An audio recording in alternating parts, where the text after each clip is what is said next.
अब देखो करते हैं प्रेजेंट कॉन्टिन्यूस। अब देखो सबने एक वर्ड का तो पता है कॉन्टिन्यूस, पवन समझ लिया ना। कॉन्टिन्यूस देखो ये कॉन्टिन्यूस आएगा ना, इसका मतलब होता है V1 plus I N G. क्या होता है? V1 plus I N G. Continuous का मतलब क्या होता है? V1 प्लस आई एन जी। अगर ये प्रेजेंट में आए तो इसके साथ में इजेमआर आएगा। क्या आएगा? इजेमआर। क्या आएगा? इजेमआर। तो एक वर्ड में बता दो कि प्रेजेंट कॉन्टिन्यूस क्या होता है? हाँ, इजेमआर के साथ क्या आ जाए? V1 प्लस आई एन जी। इजेमआर के साथ क्या है? V1 प्लस आई एन जी। वो क्या होगा? Present continuous. अब देखो प्रेजेंट कॉन्टिन्यूस में क्या काम होते हैं? जो अभी हो रहे हैं, यानी वर्तमान में जो काम हो रहे हैं, समझ गए ना। हम क्या कर रहे हैं? मैं क्या कर रहा हूँ? आपको पढ़ा रहा हूँ। आप क्या कर रहे हो? पढ़ रहे हो। सारे के सारे ये क्या है? Present continuous. क्या है? Present continuous. यानी जो हो रहे हैं, अभी हो रहे हैं, तो ये सारे के सारे किस में आएंगे? Present continuous. किस में आएंगे? Present continuous. और खास बात क्या है? इजेमआर के साथ क्या आएगा? V1 प्लस आई एन जी। और इसका देखो मतलब क्या आएगा? देखो कोई भी चीज़, जैसे मैं बोलूँगा अब कंटिन्यूस काम के लिए क्या बोलूँगा मैं पढ़ा रहा हूँ। क्या गया? रहा आ गया ना। सूरज चमक रहा है, तुम क्या कर रहे हो? पढ़ रहे हो। इंग्लिश सीख रहे हो। कोई चाय बना रहा है, कोई कुछ कर रहा है, तो अपने आप क्या आएगा? रहा है। क्या आएगा? रहा है। जो कार्य वर्तमान में हो रहे हैं, सारे के सारे काम जो वर्तमान में अभी हो रहे हैं, वो किस में आएंगे? सारे के सारे प्रेजेंट कॉन्टिन्यूस में आएंगे। आज देखो ये आई एम टीचिंग यू बता दिया ना। आज देखो ये V1 प्लस आई एन जी है और इससे पहले क्या है? इजेमआर। तो ये कौन सा है? Present continuous. इसका मतलब समझ गए ना, मैं आपको पढ़ा रहा हूँ। नाउ मतलब अभी, ठीक है। यानी वर्तमान में जो काम हो रहे हैं किस में आएंगे? प्रेजेंट कॉन्टिन्यूस में। अब देखो ये करेंगे, कई बार कुछ ऐसे कार्य होते हैं वो जारी अवस्था में दिखाई नहीं पड़ते। क्या नहीं करते? दिखाई नहीं पड़ते। यानी जारी अवस्था समझते हो ना, कंटिन्यू। क्या होता है? कंटिन्यू। कंटिन्यू का मतलब क्या होता है? जारी। क्या है? जारी। और इसका दूसरा नाम भी होता है प्रोग्रेसिव। क्या होता है? प्रोग्रेसिव। तो इसकी जगह हम कई बार क्या यूज करते हैं? प्रोग्रेसिव। प्रोग्रेस का ही मतलब क्या होता है? जारी है, प्रोग्रेस में है। अब देखो कुछ ऐसे कार्य होते हैं जो किस में नहीं दिखाई पड़ेंगे? हमें प्रोग्रेस में, ठीक है। यानी जारी अवस्था होगी ना, जो प्रोग्रेस होगी उसमें दिखाई नहीं पड़ेंगे, लेकिन फिर भी उनको किस में काउंट करेंगे? हमें प्रेजेंट कॉन्टिन्यूस। फिर भी किस में करेंगे? प्रेजेंट कॉन्टिन्यूस में उसको काउंट करेंगे। अब ध्यान से देखो, ये करेंगे कोस्टल एरिया, यानी जो तटीय एरिया है, तट के जो पास वाले एरिया आर गेटिंग सबमर्ज। वो क्या कर रहे हैं? डूब रहे हैं। क्या कर रहे हैं? डूब रहे हैं। तो सबमर्ज क्या होता है? डूबना। क्या होता है? डूबना। अब देखो इसमें ध्यान से देखो, इजेमआर आ गया। क्या आ गया? इजेमआर। और इसके बाद में क्या आ गया? V1 plus I N G. Get के पीछे क्या लगा दिया? I N G. क्या लगा दिया? I N G. तो देखो ये जो तट होते हैं ना, वो हमें डूबते दिखाई नहीं पड़ते। मैंने बताया था ना, गुजरात का एक शहर था कृष्ण भगवान का, द्वारिका। कौन सा? द्वारिका। वो लगभग डूब चुका, थोड़ा बहुत रह गया। वो सारा का सारा किसमें डूब चुका है? समुद्र में। अब 800,000 साल बाद, 2000 साल बाद ये सारे मुंबई, कलकत्ता, ये सारे के सारे डूब जाएंगे। बहुत सारे टापू क्या है? डूब जाएंगे। तो ऐसे डूब रहे हैं, यानी जो तट के किनारे पे एरिया है वो सारे के सारे क्या कर रहे हैं? डूब रहे हैं। देखो वही आया, मतलब तो वही आएगा ना। इसका मतलब क्या बनेगा? तटीय एरिया क्या कर रहे हैं? डूब रहे हैं। मतलब तो उसी का वही निकलेगा, ठीक है। ये चीज समझो। आगे देखो ये कह रही है पॉपुलेशन इज इंक्रीजिंग। ये कह रही है कि पॉपुलेशन क्या? जनसंख्या बढ़ रही है, डे बाय डे, हर रोज क्या कर रही है? बढ़ रही है। लेकिन हमें बढ़ती हुई दिखाई नहीं पड़ती।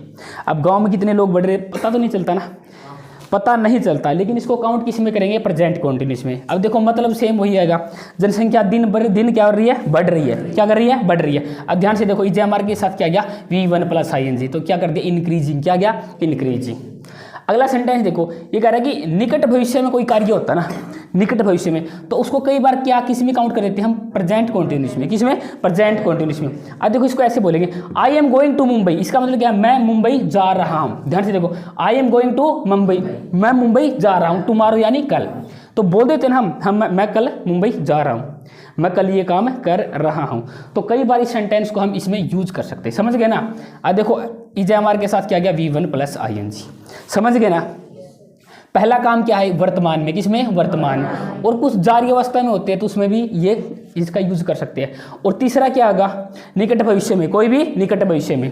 और अगला देखो ध्यान से, ये सेंटेंस देखो, इसमें ये सीखने की चीज़ है। अब ये सेंटेंस बताओ सही है? देखो कोई बोलेगा ना कि मेरे पिताजी बैंक में काम करते हैं या कर रहे हैं, जो भी लॉन्ग टाइम का काम है ना ऐसे बोलेंगे ना। अब कोई बोलेगा मेरे पिताजी ट्रांसपोर्ट में काम है करते हैं, मेरे पिताजी खेती करते हैं, मेरे। अब देखो ये कह रहा है कि देखो रूटीन के एक्शन है। देखो मेरे पिताजी बैंक में काम करते थे, ये रूटीन एक्शन है। किसका? ये रूटीन एक्शन। कौन सा काम है? ये रूटीन एक्शन। अब आप बोलोगे मैं हर रोज स्कूल में जाता हूं, तो ये रूटीन एक्शन है। रूटीन का मतलब होता है हर रोज करने वाला। क्या होता है? हर रोज करने वाला। अब ये कह रहा है कि जो रूटीन एक्शन है ना, रूटीन एक्शन, उसके लिए हम प्रेजेंट कॉन्टिन्यूस का यूज नहीं करेंगे, समझ गए ना।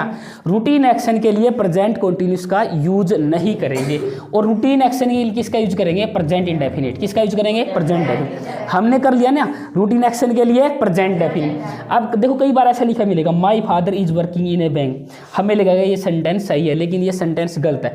गलत कैसे है, तो इसका कैसे आएगा, माई फादर इज वर्किंग नहीं आएगा, इसका आएगा माई फादर वर्क्स। क्या आएगा, वर्क्स। समझ गए ना, V1 आएगी, क्या आएगी, V1। तो इसका मतलब ये आएगा कि मेरे पिताजी बैंक में काम करते हैं, समझ गए ना। तो रूटीन एक्शन प्रेजेंट कॉन्टिन्यूस में नहीं, किस में आएगा, प्रेजेंट इंडेफिनिट में, यानी V1 आएगी इसके साथ। अगला सेंटेंस देखो, my brother is studying in A school, ये सही है, गलत है, गलत है ना।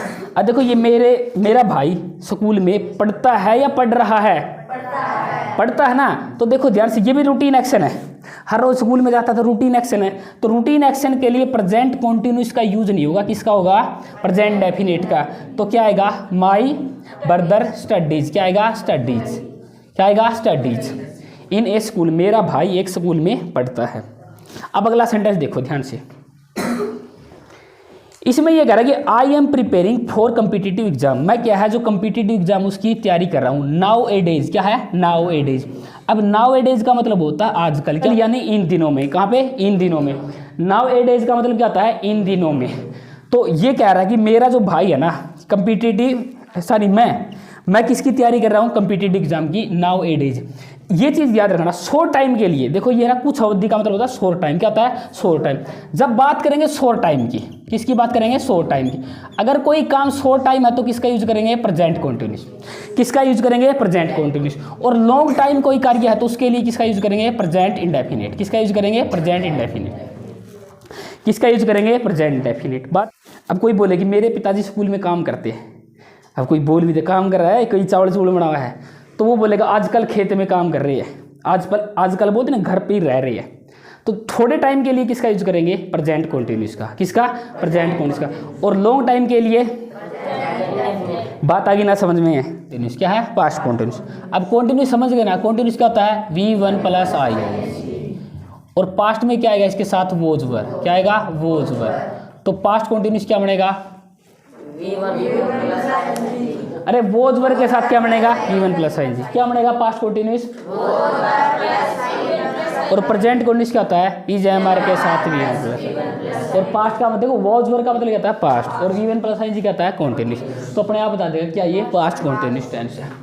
अब ध्यान से देखो, जो कार्य किस में हो रहा है, भूतकाल में, यानी पास्ट में। भूतकाल का मतलब पास्ट, पास्ट में हो रहा था, पास्ट में हो रहा था, वो किस में आएंगे, सारे के सारे पास्ट कॉन्टिन्यूस में, जो सारे काम पास्ट में हो रहे थे। तो अब ये कहेगा आई वॉज वेटिंग यू, मैं आपका क्या कर रहा था, इंतजार कर रहा था। देखो इसमें आएगा रहा था, रहे थे, अपने आप बन जाएगा, समझ गए ना। तो ये क्या बनेगा, आई वॉज वेटिंग यू, मैं आपका इंतजार कर रहा था। अब देखो वोज क्या इसमें आपकी, देखो ये रही, और इसके साथ में क्या गया, V1 + ING। वोज के साथ क्या गया, V1 + ING। तो सारे के सारे किस में आएंगे, पास्ट कॉन्टिन्यूस में। किस में आएंगे, पास्ट कॉन्टिन्यूस में।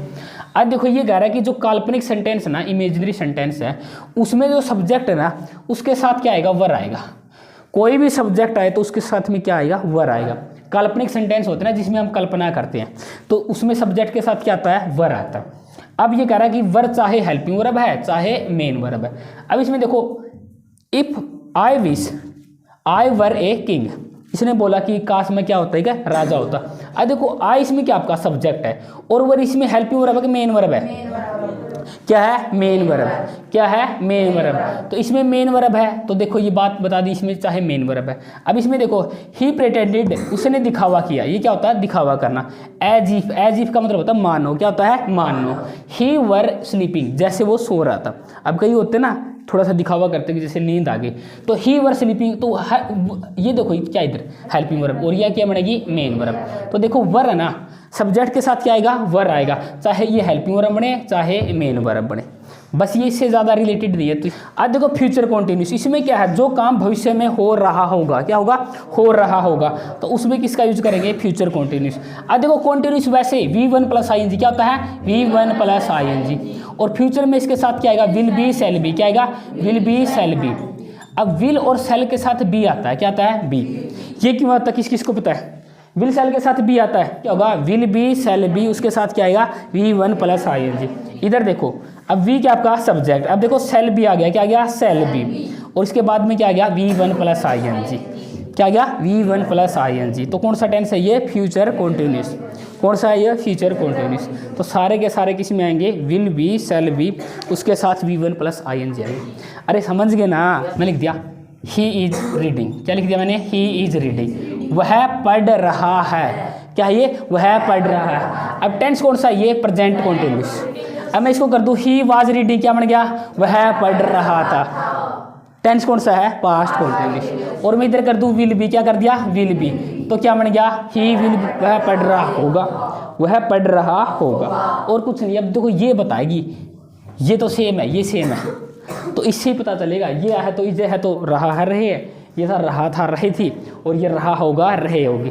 और ये देखना पहली वाली वीडियो देख लेना नंबर 1, इसमें पता चलेगा ये इसके साथ बी क्यों आता है। ऐसा भी हो सकता है ना, देखो इनसे पता चल गया प्रेजेंट है, इनसे पता चल गया प्रेजेंट है, पता चल गया ना, तो ये सेंटेंस सही है।